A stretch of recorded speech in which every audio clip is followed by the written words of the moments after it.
चंद्रपुर जिले में बढ़ते अपराध के कारण कानून व्यवस्था की स्थिति चिंताजनक होने लगी है। जिले के पालक मंत्री सुधीर मुनगंटीवार ने कानून व्यवस्था पर पुलिस अधिकारियों के साथ बैठक भी करने वाले हैं। मानसून सत्र समाप्त होने के बाद पुलिस महासंचालक रश्मि शुक्ला के भी चंद्रपुर आने की संभावना है। इस संबंध में पालक मंत्री सुधीर मुनगंटीवार ने ही जानकारी दी। निश्चितपणे चिंताजनक बाब आहे। काही वर्षांमध्ये जे मागे आपण काही वर्षांमध्ये बघितलं अशा घटनांमध्ये थोडीशी वाढ झाली, नव्हे जास्त वाढ झाली असं म्हटलं तरी गैर होणार नाही। आज पोलीस अधीक्षकांशी माझी चर्चा झाली आहे।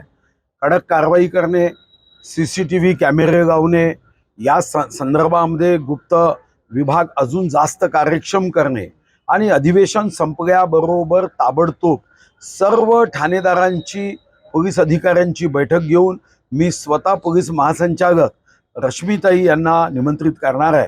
पण जे काही माफिया लोक आहे त्यांना मात्र आता धडा शिकवणे, MPDA लावणे हे गरजेचं आहे।